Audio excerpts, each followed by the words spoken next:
नमस्कार प्यारे दर्शकों, मैं आपका ज्योतिष मित्र आदित्य द्विवेदी स्वागत करता हूं आपके अपने YouTube चैनल नक्षत्र तक में। अगर आप अपनी कुंडली का परामर्श चाहते हैं, अपने प्रश्नों के उत्तर चाहते हैं, समस्याओं का समाधान चाहते हैं, खराब ग्रह दशाओं के उपाय जानना चाहते हैं, कुंडली मिलान करवाना चाहते हैं या किसी शुभ मुहूर्त के बारे में जानकारी लेना चाहते हैं तो आप हमारे नंबर पर हमें कॉल कर सकते हैं या व्हाट्सएप मैसेज कर सकते हैं।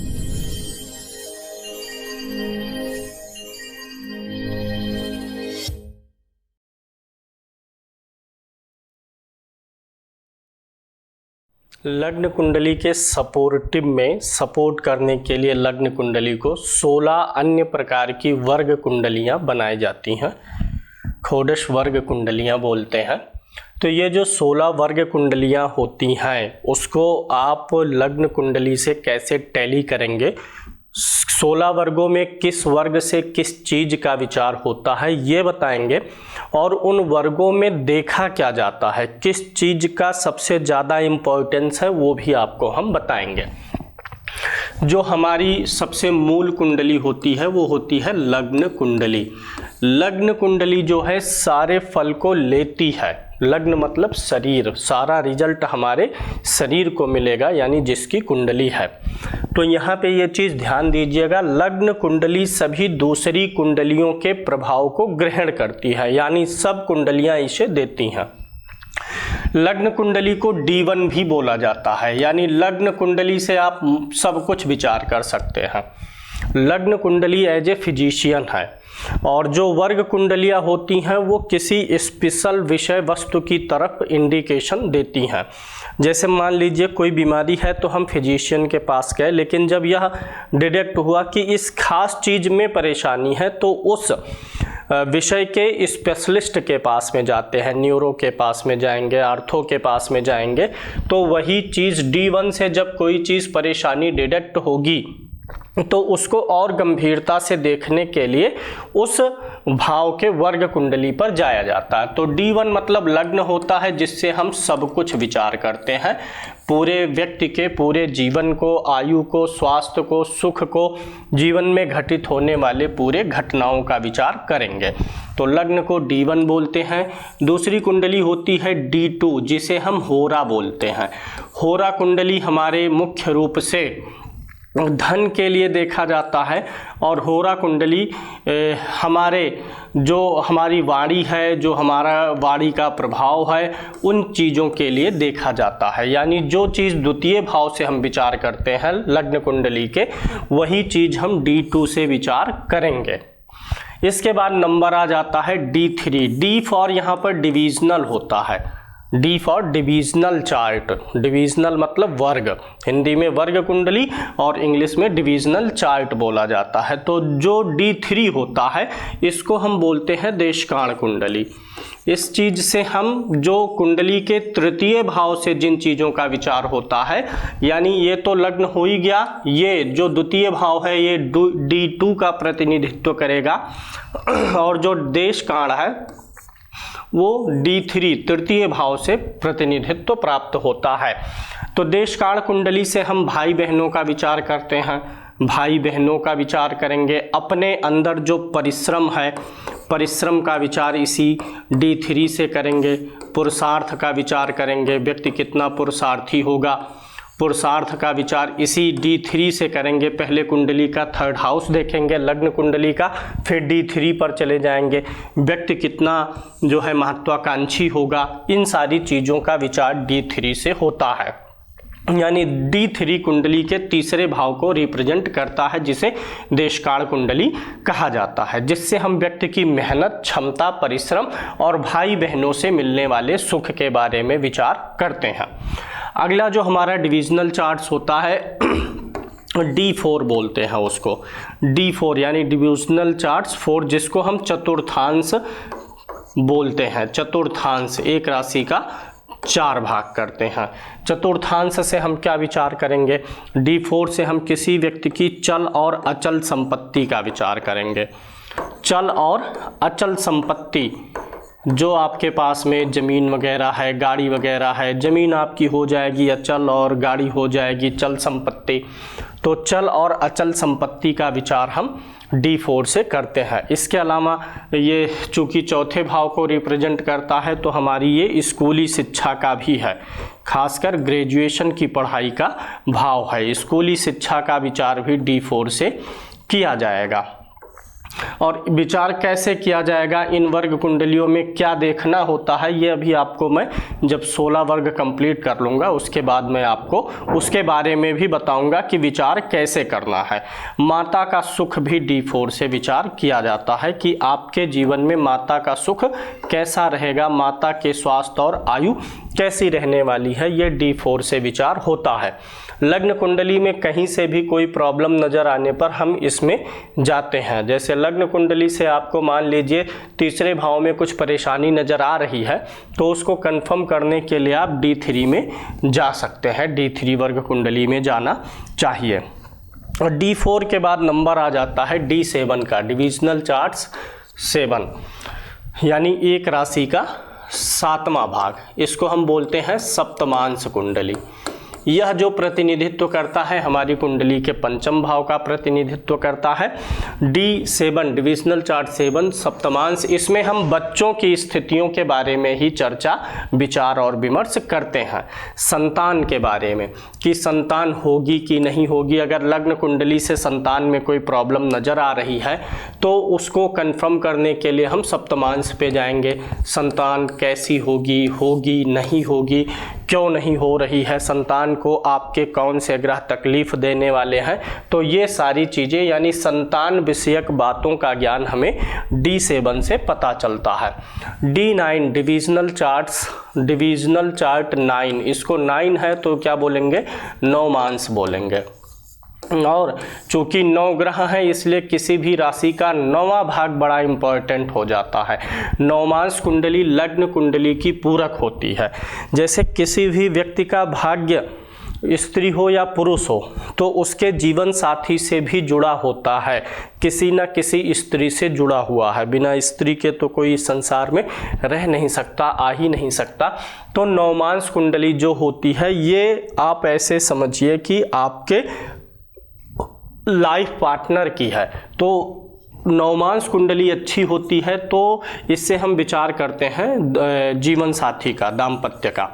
तो नवमांश कुंडली अच्छी होने पर पता यह चलता है कि आपका जीवन साथी जो होगा उसका भाग्य आपके लिए काफ़ी सहयोगी होने वाला है। लग्न कुंडली में ग्रहों की स्थिति का जो बल है वह नवमांश कुंडली से भी निकाला जाता है। यानी नवमांश कुंडली मुख्य रूप से जीवन साथी के सभी बातों को बताती है और लग्न कुंडली के बल को बताती है। लग्न कुंडली में कितना बल है इस चीज़ को भी नवमांश कुंडली बताएगी। जीवन साथी विषयक और लग्न कुंडली के बल को यह चीज़ बताती है। अगला जो डिविजनल चार्ट हमारा होता है D10, जिसको हम क्या बोलते हैं, दशमांश भी बोला जाता है। तो दशमांश कुंडली से क्या विचार होगा, ये दसम भाव का भाग होता है। D10 लग्न कुंडली के दसम भाव का। दसम भाव से हम क्या देखते हैं, किसी व्यक्ति के कार्य को, किसी व्यक्ति के रोजगार को, व्यवसाय को, किसी व्यक्ति के आजीविका को, मान सम्मान आदि को देखा जाता है। तो अगर किसी का D10 लग्न में कमज़ोर आ रहा है तो आप D10 कुंडली में जाके भी चेक कर सकते हैं कि क्या वहाँ से कोई बल मिल पा रहा है कि नहीं मिल रहा है। तो D10 दशमांश होता है हमारे दसम भाव का प्रतिनिधित्व करने वाला।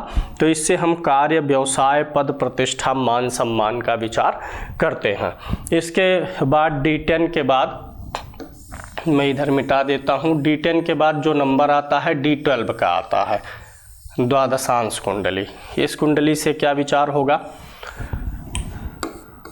D10 के बाद D12, इसको हम बोलते हैं द्वादशांश। द्वादशांश कुंडली यह रिप्रेजेंट करती है हमारे माता पिता के स्तर को। माता पिता का सामाजिक स्तर कैसा होगा, माता पिता को जीवन में सुख कैसा मिलेगा, माता पिता को जीवन में दुख कैसा मिलेगा। यानी द्वादशांश जो है वो माता पिता दोनों से जुड़ा हुआ है। D4 जो था वो सिर्फ माता से जुड़ा हुआ था, लेकिन D12 जो है द्वादशांश जो है वह माता पिता के सामाजिक स्तर को, शारीरिक स्तर को, उनके सुख या दुखों को रिप्रेजेंट करेगा। इसके बाद आ जाता है खोडसांस। खोडसांस यानी कि 16, D16 बोलते हैं इसको। D16 से हम किस चीज़ का विचार करते हैं? आपके जीवन में खुशियाँ कितनी रहेंगी, भौतिक खुशियाँ, यानी किसी वस्तु की प्राप्ति से मिलने वाली खुशियों की बात करेंगे, और वाहन का सुख कैसा रहेगा, ये D16 से विचार होता है। D16 में कोई ग्रह अच्छा हो, यानी इसमें खोडसांस में लग्नेश अच्छा हो, चौथे भाव में अच्छा ग्रह हो और उसकी दशा चल रही हो, तो आपको वाहन का सुख दे देगा। यानी जीवन में खुशियों की प्राप्ति, खुशियाँ, इस शब्द को एक्सप्लेन करना थोड़ा मुश्किल है। अलग अलग व्यक्तियों के लिए खुशियों के अलग अलग मायने हो सकते हैं। पारिवारिक खुशियाँ हो गई, किसी वस्तु की प्राप्ति, लक्ष्य की प्राप्ति, सपनों को हकीकत में बदलना, तमाम प्रकार की खुशियाँ हैं, तो वे आपके जीवन में घटित होंगी। अच्छी बुरी कैसे, क्या आपको अपने निर्धारित खुशियों की प्राप्ति हो पाएगी कि नहीं, आसानी से होगी कि ज़्यादा मेहनत करना पड़ सकता है, ये सब D16 आपको बताएगा। D16 से आपको जीवन की खुशियाँ और वाहन आदि के सुख का पता चल जाता है। इसके बाद जो कुंडली आती है विषांश, एक राशि का 20 भाग किया जाता है, यानी इसे D20 बोलते हैं।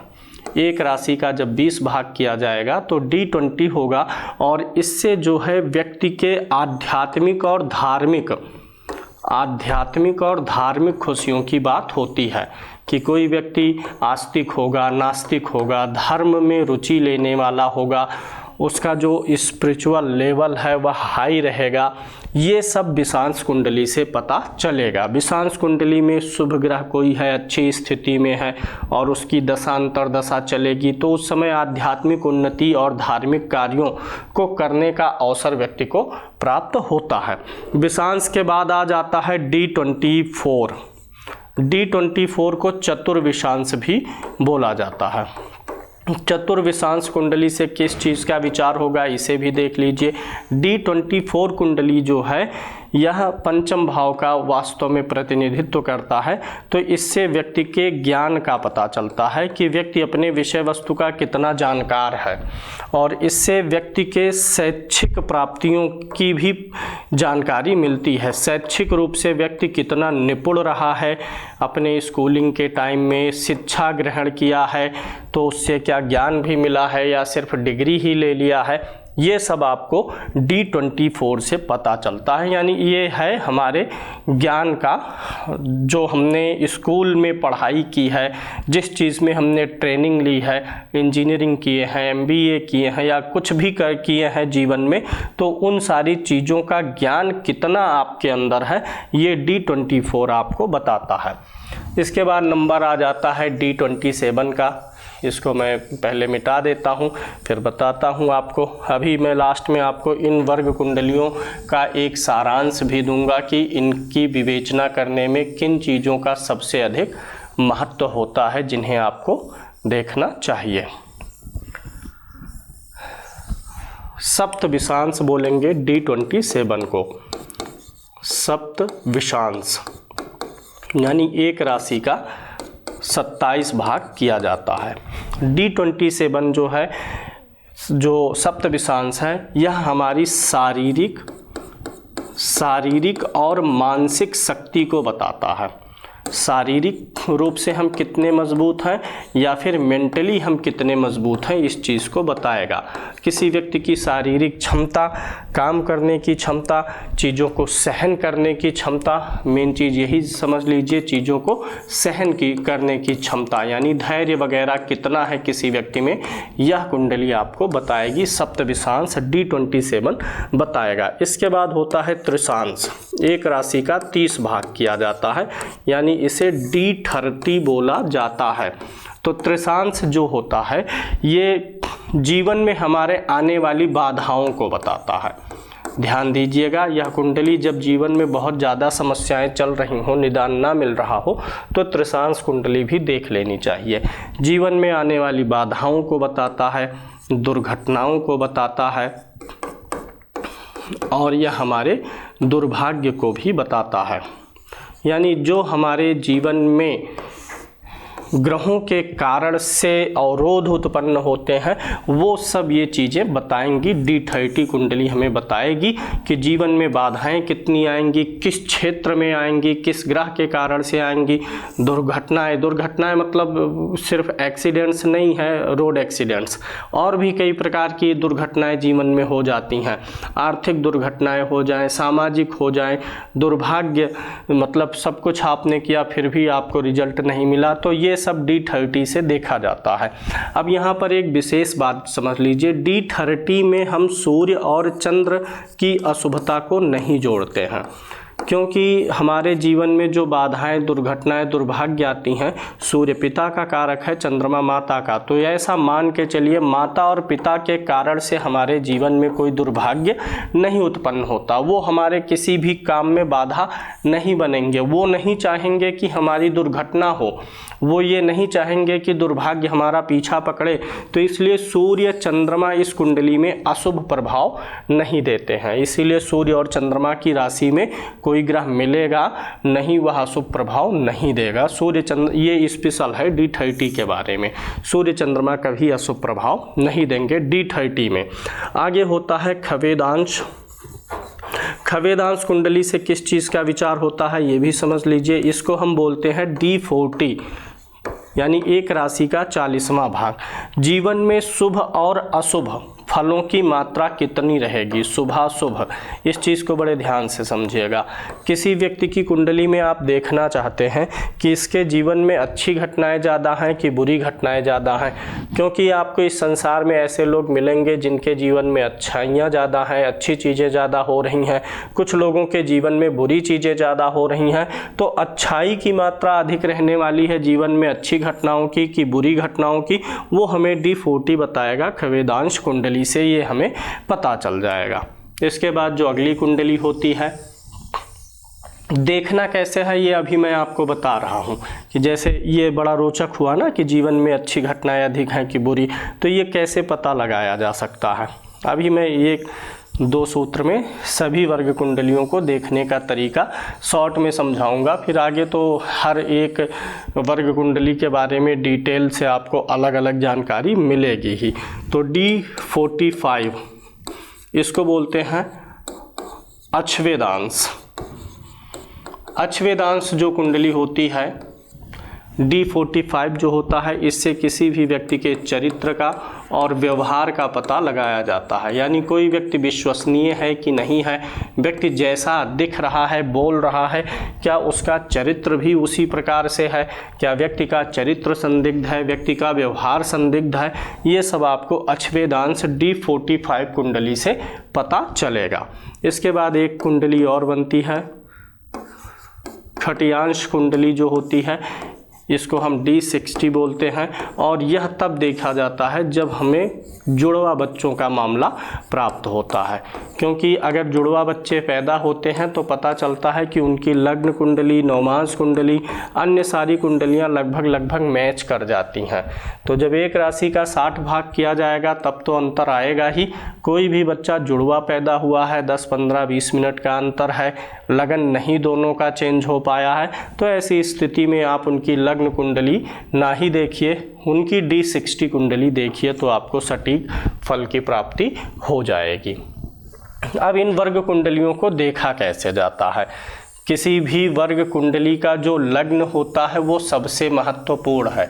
किसी भी वर्ग कुंडली का लग्न, यानी लग्न अच्छा हो, पहली चीज़। लग्न अच्छा मतलब लग्न जो होगा उसमें नीच का ग्रह ना हो, कोई 6, 8, 12 का स्वामी उस वर्ग कुंडली के अनुसार 6, 8, 12 का स्वामी ना गया हो, यानी लग्न अच्छा होना चाहिए, लग्नेश अच्छा होना चाहिए, लग्न का स्वामी जो है वो अच्छी स्थिति में हो, नीच का ना हो, 6, 8, 12 में ना गया हो, शुभ प्रभाव में हो। तो एक तो लग्न देखिए, दूसरा लग्नेश देखा जाता है, और फिर हर कुंडली में लग्न का कारक कौन सा ग्रह होगा, सूर्य की स्थिति देखनी चाहिए, और जिस चीज़ का आप विचार कर रहे हैं उस वर्ग कुंडली से संबंधित भाव और कारक का विचार करना चाहिए। जैसे मान लीजिए सप्तमांश कुंडली से हम किसका विचार करेंगे, संतान का विचार सप्तमांश कुंडली से होगा। तो आपको सप्तमांश कुंडली में लग्न और लग्नेश देखना है। संतान का कारक ग्रह कौन सा होता है? गुरु। गुरु को देखिए, और संतान का भाव पंचम होता है, तो सप्तमांश में भी पंचम भाव को देखिए। सबसे महत्वपूर्ण, किसी भी वर्ग कुंडली के अगर लग्न और लग्नेश में प्रॉब्लम होगी तो उस वर्ग कुंडली से विचारणीय चीज़ में परेशानी आएगी ही आएगी। जैसे कि ये खवेदांश कुंडली जो होती है, D40 जो होता है, जीवन में शुभ और अशुभ फलों को बताता है। अब किसी के खवेदांश कुंडली में D40 में लग्न ही बिगड़ा हुआ होगा तो ऐसे व्यक्ति को जीवन में शुभ फलों का बड़ा अभाव हो जाएगा। लग्न अच्छा होगा तो व्यक्ति के जीवन में शुभ फलों की वृद्धि होती रहेगी। तो ये शॉर्ट में किस वर्ग कुंडली से क्या विचार करना है ये मैंने आपको संक्षेप में बताया। आप इसे नोट कर लीजिए, सीख लीजिए, बार बार प्रैक्टिस कीजिए।